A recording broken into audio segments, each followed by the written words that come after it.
Hi, everyone. Thank you so much for joining us today. This is the 12th in an ongoing Physicians for Human Rights PHR webinar series, where we're examining the COVID-19 pandemic through the lens of health and human rights.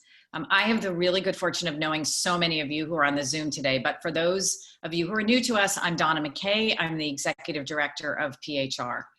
As I said, for the last 12 weeks, we've been bringing together physicians, scientists, civil society leaders, policymakers on a wide-ranging set of topics that seek to bring science-based analysis and approaches to help guide the response to this massive public health pandemic. I'm told that we have over 600 people live with us right now on the topic that focuses on advocacy and health professions. Panelists today are going to discuss how to become an advocate, the debate over whether health professionals should use their platform for advocacy, which I think you will find little debate among these panelists. What are truly meaningful ways for health professionals to engage given their special skills and the fact that in many instances they are a trusted voice and source of information. And since so many of you who have joined us are already amazing advocates, we're also going to talk about how to balance this work with other professional and family obligations. As I think you know, the advocacy world can be very complicated for medical professionals to enter into, which is why in part PHR provides the opportunities and resources and training and networks for medical students to develop the skills to advocate for human rights at the very onset of their medical career. Our national student program engages medical students from around the world, actually, across 76 chapters dedicated to the promotion and advancement of human rights.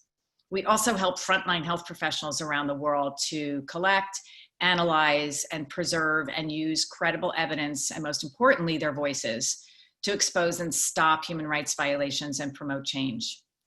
And for more than 30 years, volunteer health professionals in PHR's Asylum Network have provided critical evidence to substantiate asylum claims of survivors of torture, domestic violence, trafficking, and other forms of persecution who seek safety through the complex and restricted US immigration process.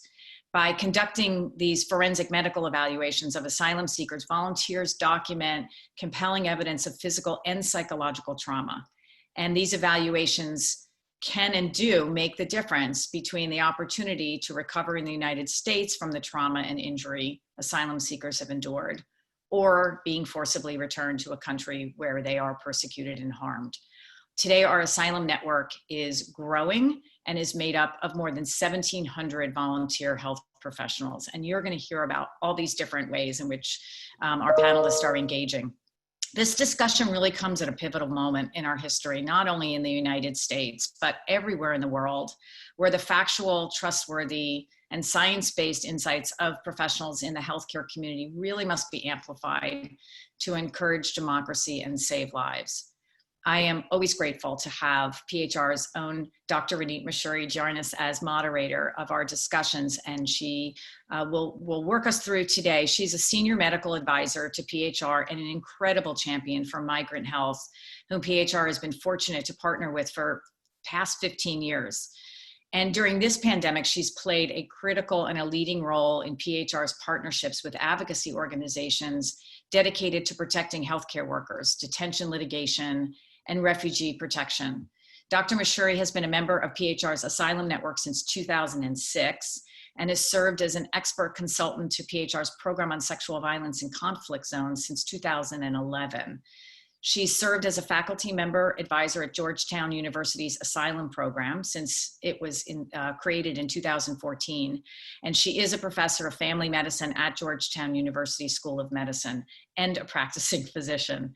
So these are just a few ways in which Ranit puts her superpowers to work for human rights. And I'm going to turn it over to you now, Ranit, so we can have a discussion how others can similarly do the same. Donna, thank you so much. And it's such an honor to work for PHR and be associated with you and everybody else with the organization. So, you know, one of the people who are most inspiring to me was in the 1950s, a medical student at Case Western Reserve in Cleveland. His name was Jack Geiger. And at that time, sometime in the 50s, he had an epiphany. And as he recalled in an interview many years later, one day he realized that, quote, the question of who got sick, why they got sick, and what happened to them, these were not just biological phenomena, but social, racial, economic, and political phenomena. He said that that was the beginning of my sense that medicine can be an instrument of social change. And with that, he became a physician activist, later, as you know, to become a founding member and president of Physicians for Human Rights. Geiger was a pioneer, but he was not the only one, and there is a long line of health professional advocates and activists that includes all of our panelists today, but also many of you listening in. The American Medical Association itself endorses a commitment to advocacy, saying that physicians must, quote, advocate for the social, economic, educational, and political changes that ameliorate suffering and contribute to human well-being. But what is physician advocacy? That's not really very easily defined. Most of us in the health professions recognize that what it means to advocate on behalf of an individual patient, like getting a prior authorization, arguing with insurance companies about a medication or a study that they need, writing an asylum affidavit. There's also a Jewish and a Muslim saying that says, whoever saves one life saves the world entire. But while that may be true, I don't know that that's enough. So, because when we talk about health profession advocacy, we often talk about a broader concept, that advocacy must address the root causes, the social determinants of health, human rights violations, the political determinants of health, and racism. So we as health professionals are uniquely positioned to be advocates for health and for human rights. We as health professionals see inequity and human rights violations up close almost every day in hospitals and in clinics, but also in refugee camps and community-based facilities, in prisons, in nursing homes, in autopsy rooms, and on American streets these days, and in American neighborhoods. The more we see these issues, the more we become aware of trends, and the more we must recognize that we have a moral and professional duty to speak up on behalf of populations and to become advocates. We understand the medical aspects of these issues better than any sector of society. We draw on the connections between health and people's health, and between that and socio-political factors. We have a social standing as health professionals. We have access to policymakers, to leaders, to stakeholders. We have leverage with our white coats. So more and more health profession educational institutions actually are recognizing this and creating curricula and opportunities for their learners. But the question is, how do you as an individual do this thing called advocacy? What does it take? What skills do you need? What do you do if you get pushback and told to stay in your lane? Are there professional risks to being an activist or an advocate? So that's what we're here to discuss today, as Donna mentioned, and everyone who will be speaking has something incredibly insightful and meaningful to contribute to this conversation. I will introduce each speaker separately, so you can associate the name with the title and the affiliation. And we're very honored today to start with Alejandro Moreno. He is an assistant dean and director of the University of Texas at Austin Dell Medical School's Department of Medical Education. And he's an associate professor of medicine who frequently testifies as an expert witness in cases involving human rights violations. Alejandro, please take it from here. Good afternoon, everyone. Again, Alejandro Moreno. A little bit of myself. I'm a physician internist by training. I've been involved in medical education throughout all my life, first with postgraduate education and now with undergraduate. I'm also a practicing attorney. I do primarily immigration, but I have done a lot of human rights work overseas with PHR. Thank you. I'll let you introduce the rest of the panelists. Alejandro, let's have you speak, and then I will introduce others just before they speak. Thank you. Perfect. Well,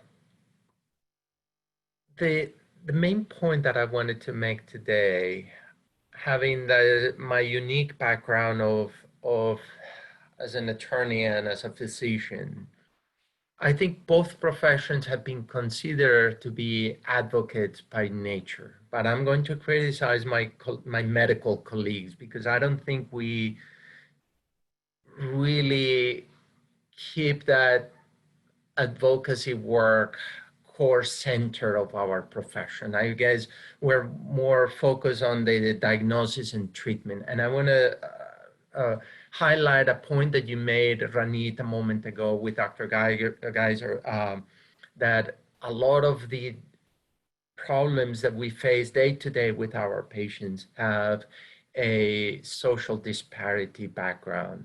And we need to be more vocal about it to address those. It's not just the prescribing your blood pressure medication or prescribing your insulin to treat your diabetes.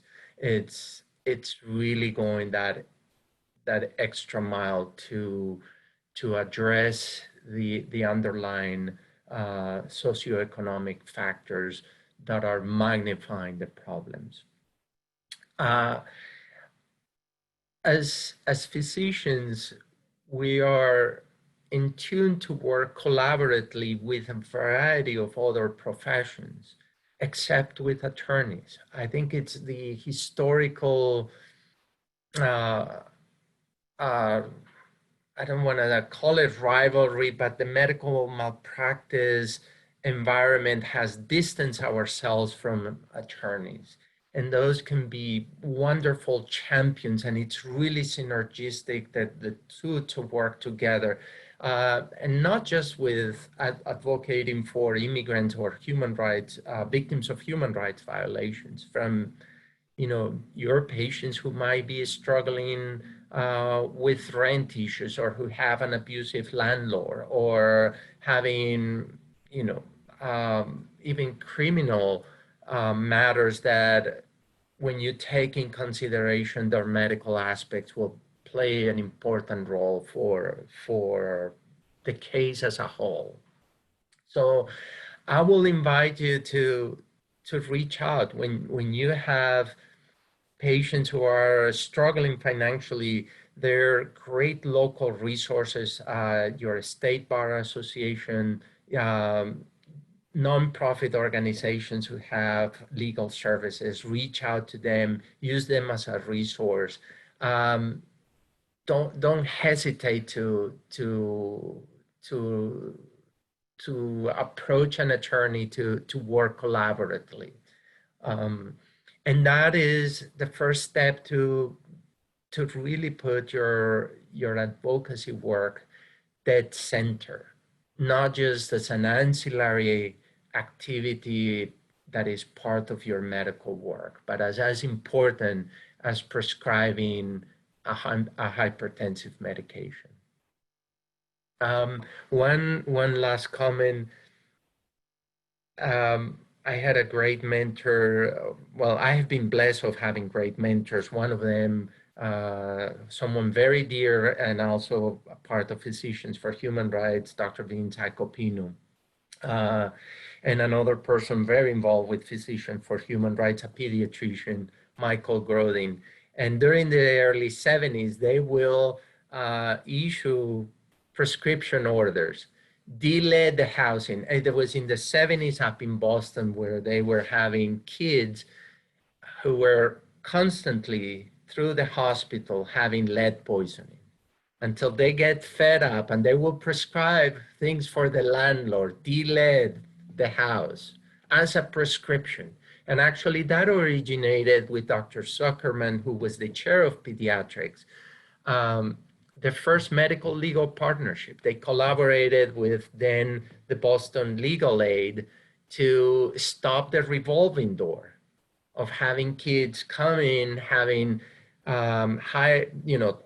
signs of lead poisoning, having gone through chelating therapy, back home in an environment that was contaminated with lead, only to be back a couple of months or several months down the road with the same symptoms and same problems. So thank you.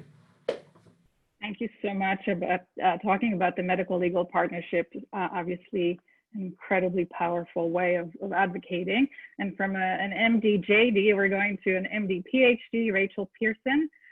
She's an assistant professor of pediatrics and the medical humanities at the University of Texas Health Science Center in San Antonio, and a Ford Foundation Global Fellow. Rachel, over to you. Thanks so much. So as Ranit mentioned, most of the advocacy work that I do comes from my positioning as a humanist. My PhD is in the medical humanities, but also as a writer. I was a writer before coming into medicine. I wrote short, fantastical short stories. And when I started medical school, I thought, I'm losing my identity as an artist. I'm never going to write about patient stories. And boy, was I wrong. I'm going to tell a little of my own story of coming into advocacy work as a physician writer. I'm going to talk about a little bit of the issues of my own identity and how my whiteness comes into my advocacy work. And then I'm going to talk briefly about some of the kinds of pushback that I've gotten for advocacy. When I talk about pushback, I also think it's important to say my assessment of the risks of doing advocacy work definitely, again, comes from my identity as a white woman doing this work. So the risks of advocacy for me may be different than they are for you. I can tell you about what I've experienced. So I trained in Galveston, Texas, and Galveston has about 44,000 people. I started med school there the year after the school was devastated by Hurricane Ike. All of the systems that had provided a social safety net for poor and working class people were pretty much eliminated overnight. And so in Galveston, working at the student-run free clinic, we cared for a lot of people who we were able to diagnose with cancers and potentially treatable cancers such as endometrial cancer and some sarcomas, lots of head and neck cancer, but for whom we could not get definitive care.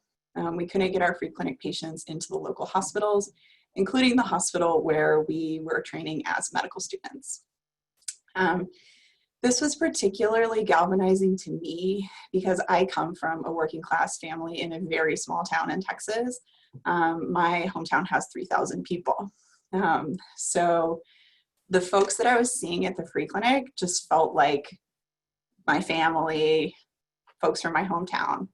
And it was harsh to see the way that they were chosen out for special suffering because of race, because of socioeconomic status, because of historical factors. Now, as I continued in my training, I also realized how deeply I was enmeshed in that system. As a medical student, I was benefiting from getting to train on these folks who had no other option. I did more procedures. I did more complex medical management. I did a lot of things at the free clinic that I would not have had an opportunity to do elsewhere. And as I continued working there during my PhD, I got a better perspective on the historical factors that put me in a position to learn from these folks and to learn from their suffering. So what drove me finally to write about my patients was moral distress. I felt that I could not continue practicing in the medical system that we have and which we still have. I could not continue identifying as a physician. I could not continue benefiting from my position as a physician or as a medical student at that time if I did not do everything I could to try to change the system. And the thing that was most readily in my power was writing. So that's how I began. I wrote a piece for a small magazine in Texas called the Texas Observer, and then gradually have come to write for more and more national and international publications. I'm now a regular contributor to the NewYorker.com. So I find that if I hadn't gotten so distressed about what I was seeing and what was happening to my patients, I don't think I would have overcome the mental barriers that stand between most medical students and physicians and becoming fully realized advocates. And these barriers are significant. Before we even think about writing about a patient, we're already wondering, is it wrong to do that? Will I be violating HIPAA? Is it unethical? Is this story really mine? Those are questions that aren't simple, and that we really have to grapple with. But I want to suggest a couple resources for you guys out there who are writing. Number one, if you're associated with an academic medical center or a clinic or whatever, they're going to have a media relations person. And those people can screen your writing for privacy violations. You have to be thoughtful interacting with media relations because their primary goal is not advocacy. Their primary goal is protecting the reputation and the moral standing, I suppose, or the social standing of the institution. So my recommendation is to ask them for very specific things. Say, number one, can you screen this for any HIPAA concerns? Number two, is it okay if I use my professional affiliation with this university or this clinic or not? If it's not, you may proceed. You should know that your right to free speech does not prevent your institution from firing you based on your freely expressed opinions, even if you work for a state institution.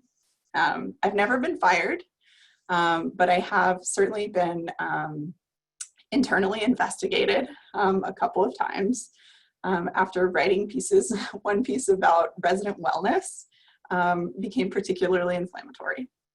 But ultimately, I found that this work is super rewarding. You have to be a little bit brave to do it, but our voices are so needed because we see the embodied effects of injustice. We have a unique view on how injustice affects the body, and we ought to use our voices. Thank you so much, Rachel. And I'm sure that others here will recognize those types of pushbacks, and we can talk about it a little bit more later.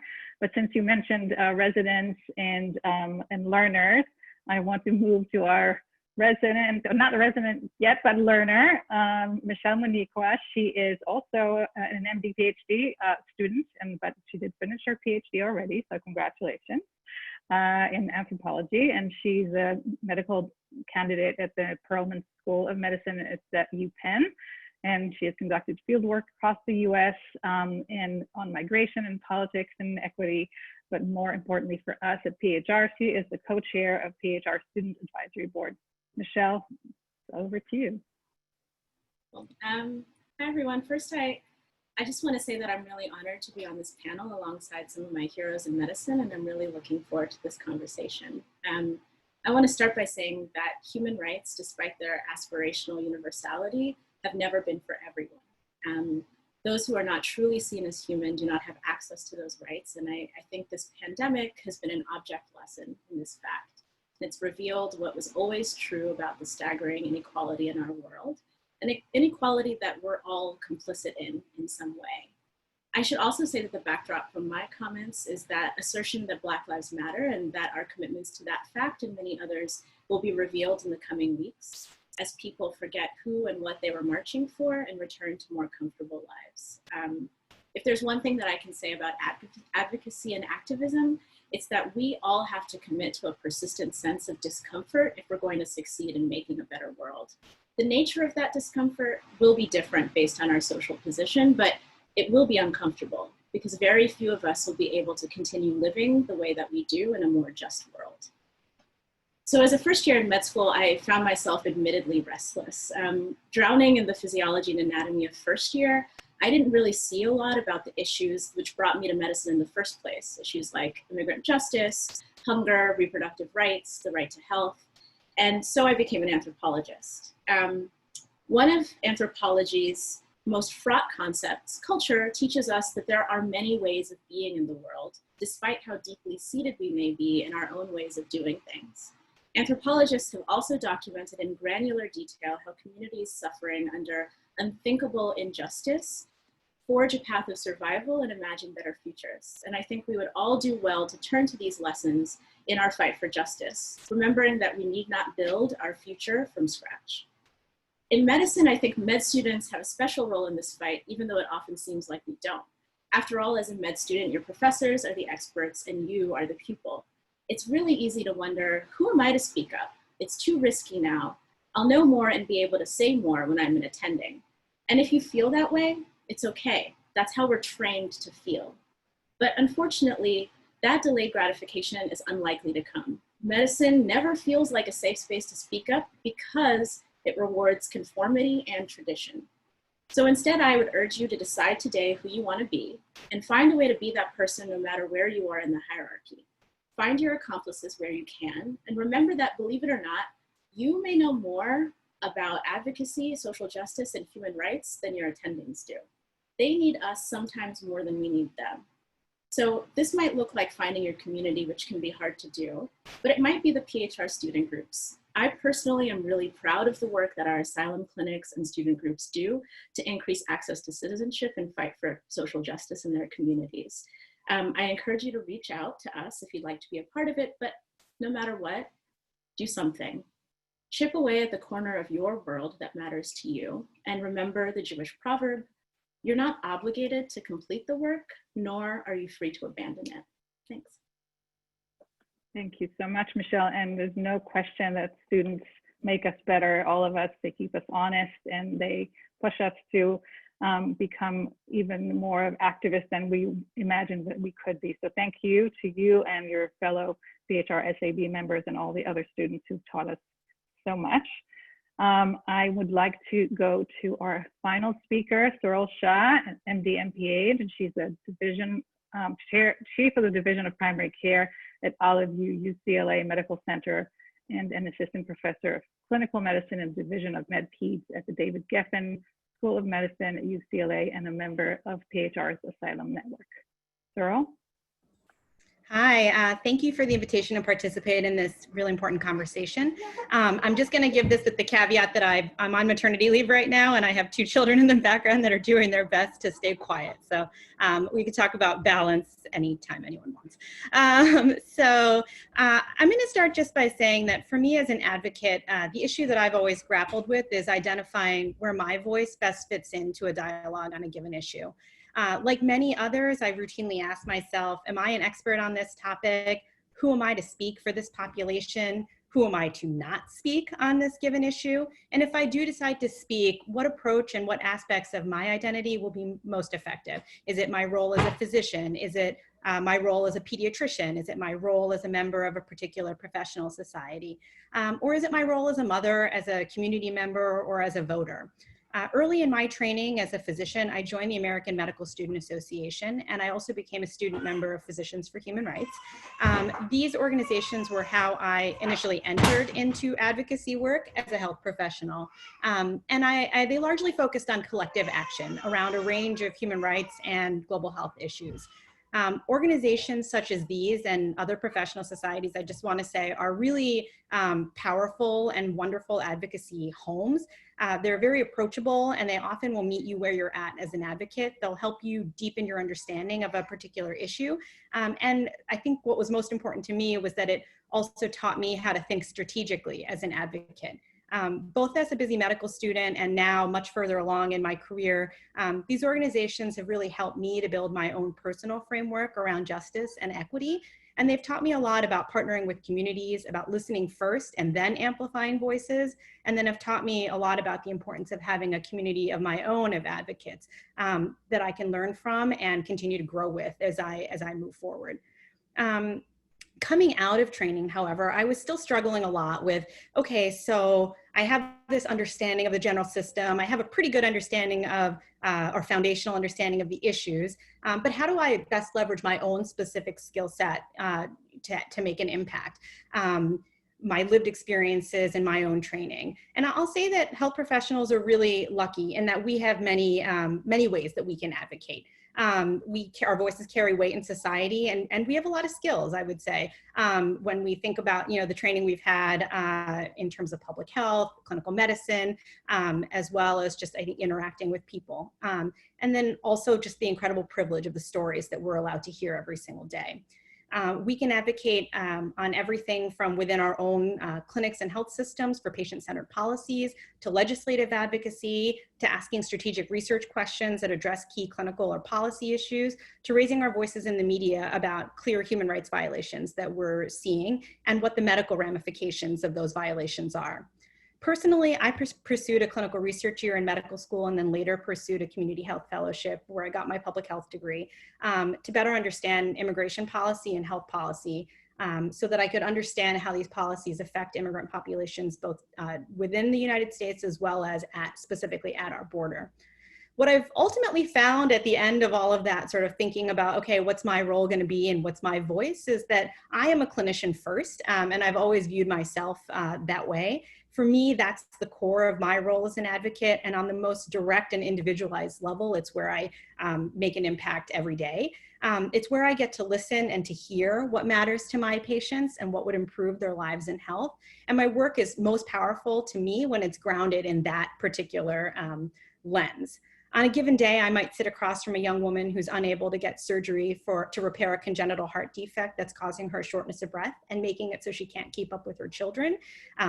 Solely because of her immigration status. I might work with her to apply for emergency Medicaid to cover life-saving surgery that might let her stay with her children for a long time to come. I might refer her to a lawyer to see if I can help her adjust her immigration status. But what I ultimately realize is that helping a patient on this level is undeniably important and impactful. But at the same time, the underlying diagnosis is that there are policies in place that devalue her right to healthcare, and that those policies are in place because of her immigration status. And none of that is actually specifically addressed by this interaction. And for me and for many of us, I think then it's natural to extend our advocacy efforts beyond the specific clinician-patient dyad to address the broader policies that are in place that are designed to exclude specific populations. So where does this leave things as an advocate? For me, what it means is that health professionals are most effective when we root our advocacy in our interactions with our communities and with our patients. And I think the other thing is that it's really important for clinicians to really learn how to build a toolbox for themselves as advocates. There isn't always going to be a right approach. It's not always going to be, oh, I'm going to write this op-ed, or I'm going to speak in this video, or I'm going to pursue this research project that addresses a particular research question. We really need to learn to pivot. And there's ways I think that we can do that in different levels. Our professional societies or advocacy organizations can certainly help guide us a little bit. They can also provide opportunities for us that we might not otherwise have had. And hopefully I'll get to talk about that a little bit later on, specifically with my work with PHR. But I think the other part is knowing when as an individual, it's really upon you to speak, and stepping back really just isn't an option. I'm gonna leave things sort of there, but I think that's the most important thing to me, that we build that toolbox, that we commit to learning and growing, and that we really always ground ourselves in who we are as health professionals and clinicians. Thank you so much. Thanks, everybody. Speaking of the toolbox, we got a question about that may refer to that. So maybe that question is for Rachel, but anyone else, please feel free to chime in. Are there any books or specific resources you would suggest for learning about how to be an advocate in medicine? And Rachel, take that first, and then others may jump in. So I can speak to learning how to be a advocate as a physician writer. And really, I would recommend just reading the people who are doing great work. Atul Gawande is probably like the best known physician writer, and he does awesome work around public health. There are, I'm having a little brain moment, but there are lots of great writers out there doing this work. You can also check out Tracy Kidder's book on Paul Farmer, Mountains Beyond Mountains. It'll make you feel a little bad about not being Paul Farmer, but that's something that we all just have to deal with every day. Any other suggestions for books to read, especially if you can't be Paul Farmer? You know, I would say one of the most powerful books that I've read, I think it's called What the Eyes Do Not See or Cannot See. It's by Mona Hanna-Attisha. She was the physician, the pediatrician at the center of the Flint water crisis. That book, I think, was incredibly eye-opening for me. I think two of the lessons that I learned from it are that one, the role of the physician in speaking up and the weight of that voice. But the other thing I think was understanding how much went into her ability to advocate. It wasn't just that she, you know, happened to discover this thing and then talked about it in the media and there you go. She really had a lot of, I think, expertise that not everyone had. She had a career where she had built connections with community members and public health officials that allowed her to be able to raise her voice. And I think, to me, it just really speaks to the idea that when we advocate, it's grounded in our expertise and in our ability to channel that knowledge in an impactful way. It's not sort of just a luck, oh, I happen to be here, this crisis happened and I spoke up. It does require a little bit of preparation and strategy. And I learned a lot from that. I would recommend a book that was written in the 80s.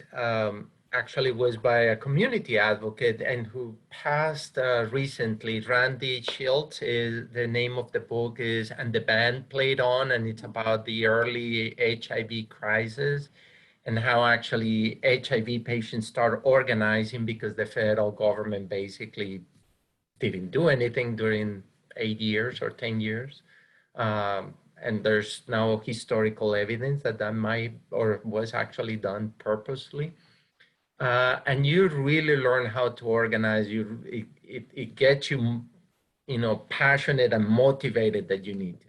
Also, more than a book, pair with someone who has done it. I think that's how I learned to advocate, to go to Congress, to testify in Congress, to get involved, especially from like advocating for funding for medical education, was to pair with someone. That book of knowledge that comes from experience. So those are my two recommendations. And Michelle, I hear through the grapevine that you might have some work that you've done yourself, perhaps your PhD dissertation that might help illuminate some of these questions. Yes, I would love for everyone to read that. No, I mean, I think, yes, I think so.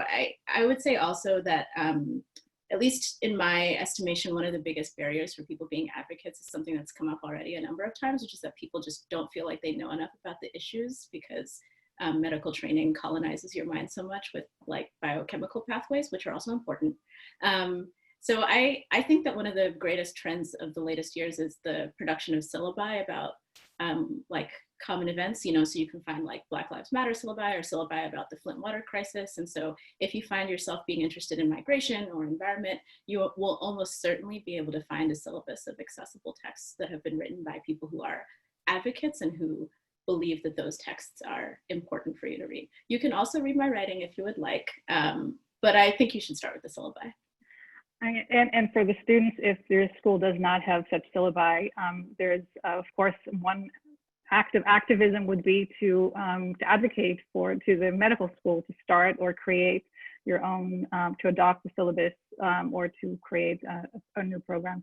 I know that we have a couple of other writers, and I'm wondering if Sural and then Rachel would tell us about a couple of things that you wrote as advocates and whether and what you could tell or what happened based on that writing that helped further an idea or helped advocacy in any way. So you want to go? Oh, sorry. One of the difficulties of advocacy as a writer is that it's actually hard to see immediate effects. When I write, I'm usually not writing op-eds calling for a specific change. I'm writing stories that are attempting to challenge the narratives that drive inequality. So I'm writing stories that center the humanity of my patients who are struggling due to injustice, stories that usually come from my own perspective and show my own positioning. And my work as an advocate is long and slow. For example, my career goal is to be able to move from telling compelling stories to really changing dominant cultural narratives. For example, with the Affordable Care Act, we were able to make this major policy change that could have benefited many, many more Texans than it does because of the lack of Medicaid expansion in my state. I wrote a story about Medicaid expansion in Texas that was read by more than 1 million people. And lo and behold, Texas still did not expand Medicaid. I was very proud to write a viral story about Medicaid expansion, but it's hard to see the direct effects.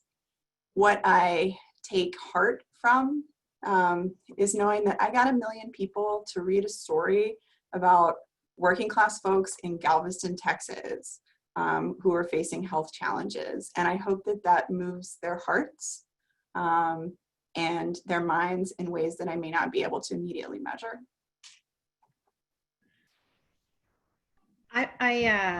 That's really powerful, Rachel. And I have to say that I think that that's a lot of my lesson too, is that, you know, you do your best to sort of educate and to share stories. Sometimes it feels deeply personal. You've asked permission from someone to talk about something that happened to them. But I think that at the end of the day, you know, that trying things, trying to see what might work, see what venue might be, you know, all of that is part of the process of figuring out how to speak as a health professional. You know, I'll say for me, I mostly have written either policy analyses or I write op-eds or letters to the editor. And I think some of my biggest experiences have been in failing to get those even published, let alone read by 1 million people. And I think that the lessons for me have been twofold. The first is, you know, if you're writing for it depends on who you're writing for. If you're writing for a medical audience, and there's a role for advocating for a medical audience as well, so within journals or things like that, you know, it's important to think about what you're doing. If it's not a policy analysis, like a full policy analysis with a research question, then you're really looking at perspectives or narrative pieces. And so trying to fit things within that mold and trying to make it captivating. And stories, I think, are really helpful for that. Knowing which journals are receptive to that and looking to see sort of back which places have actually published those kinds of things. Obviously, a lot of the bigger journals do that: Health Affairs, New England Journal, JAMA, American Journal of Public Health. Those are all places that, you know, I've submitted things to. Sometimes they get published and sometimes they don't. I think on so making that clinically relevant. In terms of the lay media, I would say that my experience has really been, I'll write an op-ed, sometimes I'm too late, I haven't quite gotten there and submitted it, you know, immediately. But it's really important to spend the time to write those, because what ends up happening, and what happened with me, I wrote a letter to the New York Times that ended up, those based on my work as part of the PHR Asylum Network. And it got a lot of traction, even though it was very, very short. And the reality was that the reason why I was able to get that out so quickly, and why I think it, you know, sort of had a really good hook that people could follow, was that it was actually based on an op-ed that I was too late to get published and didn't get published, but I'd already crafted the language. And so all that happened was I read a story, got angry about it, but I actually already had the verbiage written, and so, and had the story and the permission, and so could easily, you know, convert it over. And that's what I'm sort of saying about it. It's a mix of preparation and sort of seizing the opportunity when you see it and are incensed by something. And I think that those would be my big takeaways. I have a question for Alejandro, but that also kind of fits in with this idea that it takes a lot of work. It takes a lot of work, it takes preparation. There's a lot of failures. And Alejandro, you commented that the physicians have a duty to get out of our clinical practice and advocate in the larger system. So this is a question from a member of the audience. How can we support our work other than doing this voluntarily? Should we be advocating for advocacy paths for medical schools, residency programs, and faculty to get protected time to do this work? And that's a tricky aspect for all of us. And would you take that question, Alejandro? Excellent question. I think medical schools are understanding that teaching the basic concepts of pathophysiology, therapeutics is not enough for the work. I feel very proud our medical school has a very unique curriculum where we have incorporated as a longitudinal course throughout the 4 years a leadership course. And that leadership course involves advocacy, speaking, presenting, you know, the elevator spiel, multiple things to enhance the ability of the physician to make advocacy centered to the work. Speaking of advocacy and how to get it into medical institutions, we have another question. This is for Michelle. The question is, my wife is currently in a residency program where the theme of Black Lives Matter has not been addressed. What would be the best approach to bring awareness and advocacy about this? Michelle, I don't know if you want to take that. Sure, I'd be happy to. Yes, I think that while many institutions have been at least attempting to look like they're paying attention to this issue, there are many institutions that are not. I would encourage your wife to consider joining up with White Coats for Black Lives, which has been complicated by the fact that the hashtag is not always done by people who are affiliated with the organization, but White Coats for Black Lives folks are organizing at institutions around the country, and they might be able to give you a set of tools for thinking about what to advocate for and how to phrase that language for your institution.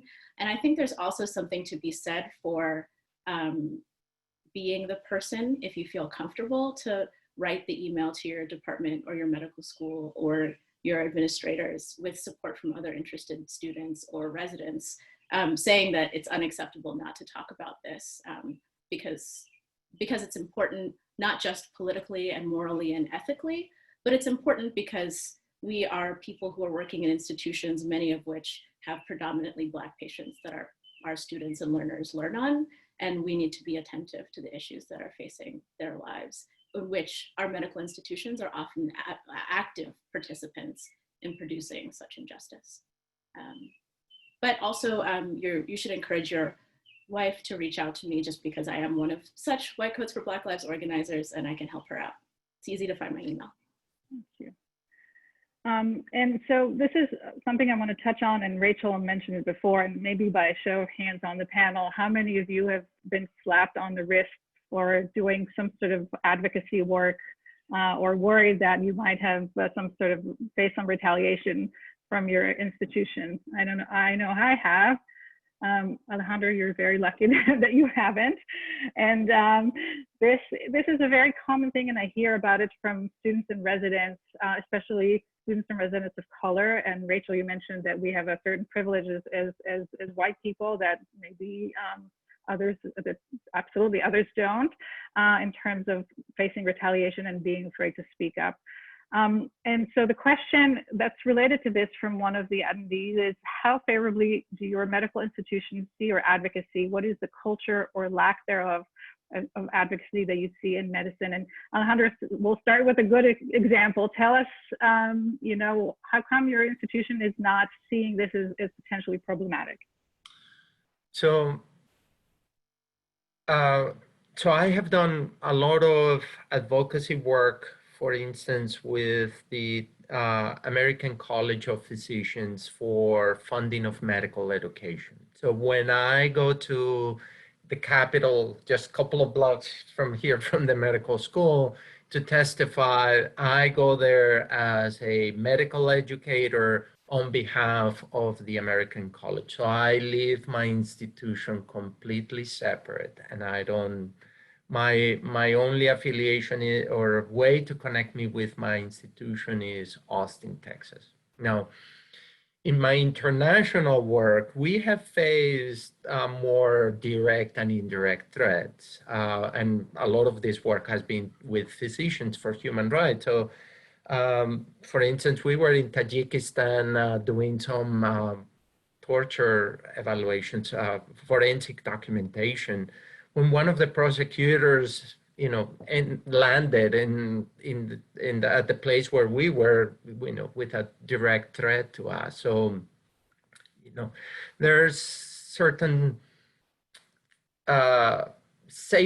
or steps that you take to protect yourself and do in those circumstances when you're especially working overseas. Now, I don't think that is happening when you do that type of documentation. I think there's now reports, for instance, of journalists who have been working with immigrants, especially at the border, who had been the federal authorities have been harassing them or threatening because of the documentation that they're doing as journalists. But so I have been, at least locally, with all the advocacy and the immigration work that I do locally, is that I do that as Alejandro Moreno, not as a faculty member of my institution. Rachel, what are some strategies that you have found work well in communicating with your university's leadership or communications office that kind of make sure that you don't get in trouble when you do write about controversial topics? Yes, thank you for asking. My best strategy has been to become an attending. As Michelle pointed out, advocacy is particularly risky for trainees. And I think one of the primary ways that trainees get pushback is by the suggestion that their advocacy work is unprofessional, it's inappropriate, that they don't have, you know, the standing to be making the points that they are, or even that it's unethical. And so I would call on you guys to do two things. Number one, most importantly, what Michelle said. Michelle said, decide who you want to be. The primary way that I've been faced, I suppose, threats or pushback, it's threats to my professional position. So to my position in med school, when I wrote about systemic injustice in the medical system, that was criticizing us. That was criticizing our system. That was criticizing my medical school. And at that time, I was so angry. I was like, I'm going to burn this down. And it didn't occur to me. It really didn't occur to me how upsetting it would be to my administration and the people around me.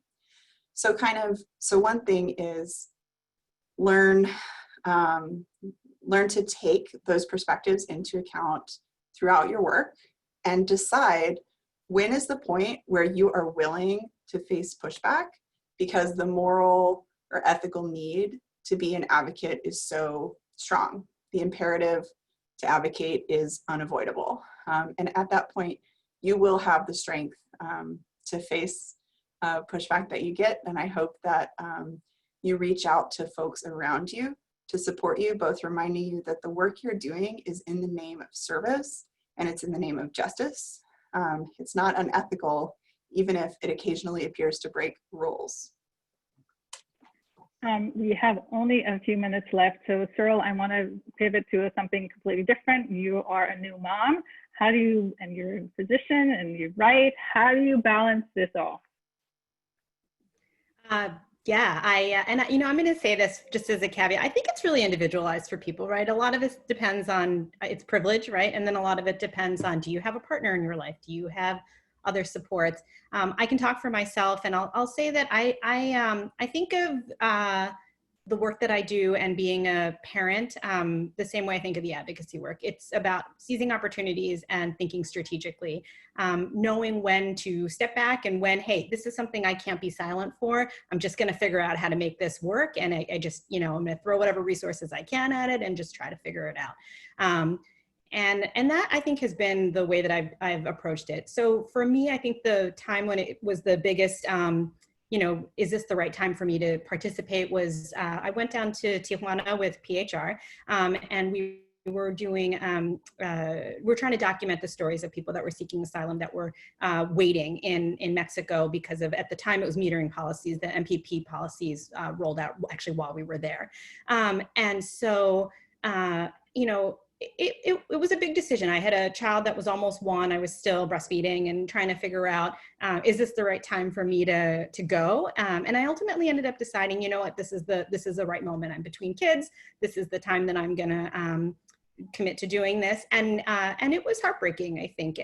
But it also to be away from my child, but I think it also brought a lot of perspective to my work. Here we were talking about issues of, families, and as a pediatrician, I was interviewing children and families a lot. And so this issue of families waiting, children suffering trauma, and then thinking about the idea of family separation once people arrived in the United States.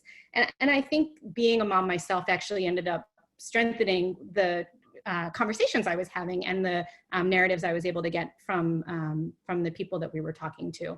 I ended up pumping in the back of vans and doing things like that, but I think that ended up being the right balance for me. I don't know that I would do that right now with a 2-month-old, right? And so I think it's sort of just this, okay, maybe it's not the time for me to take this trip, but maybe this is the time for me to write an op-ed or publish another piece. Or maybe it's just the time for me to kind of step back because there's things that I need to do, and I'll join the conversation later. At the end of the day, your value as an advocate is rooted in not burning out, and just remember that there are seasons to everything in life. And so there's times to step up and times to step back. Thank you. Michelle, final thoughts about this, what we're experiencing right now and how medical students and learners can get involved in 30 seconds? 30 seconds.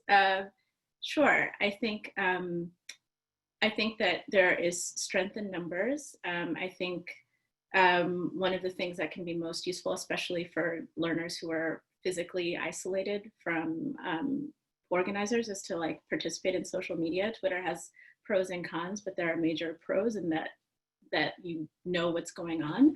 And I can't state enough how important it is for us to transform this momentary revolutionary energy into more sustained movements. And that involves not disengaging, even though I think this period of time is uncomfortable for many people and they'd rather stop thinking about it.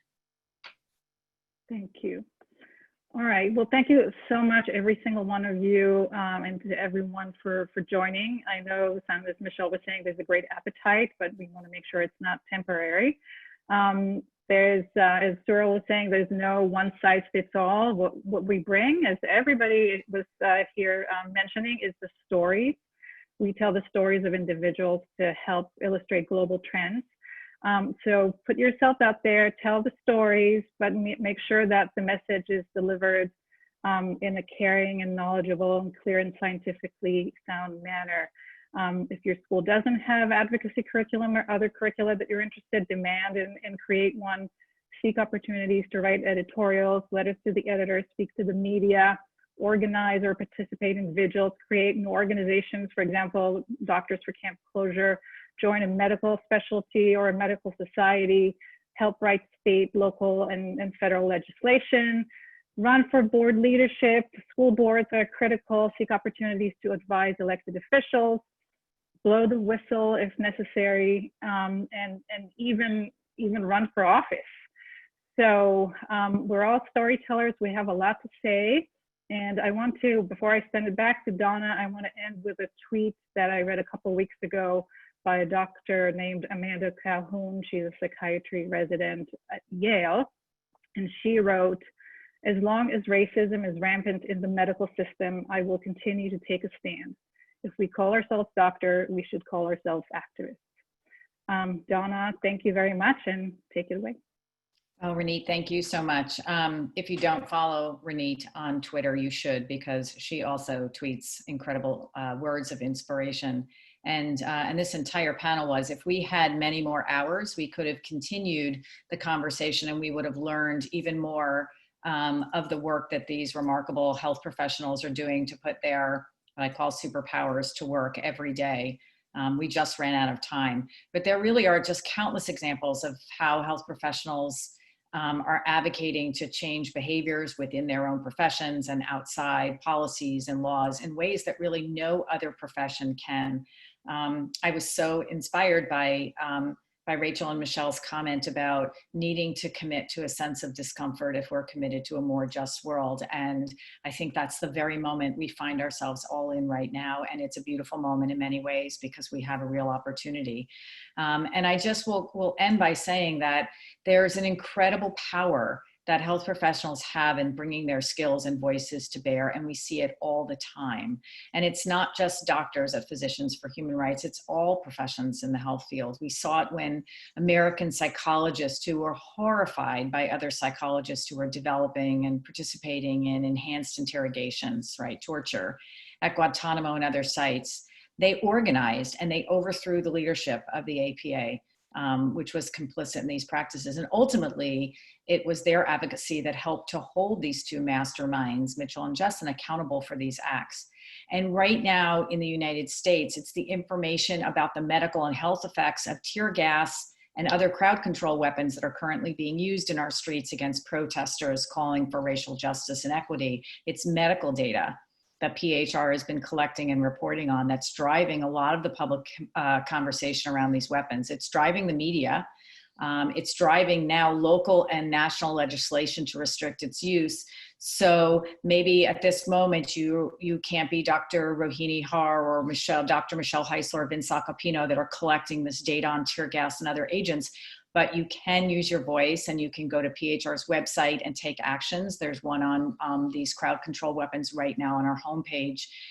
The voices of medical professionals really do make a difference. So thank you all to the panelists for the amazing work you do every day and for sharing it with us. And thanks to all who attended the webinar today for all that you do and I know will continue to do. So thank you all very much. Stay safe. Thank you. Thank you.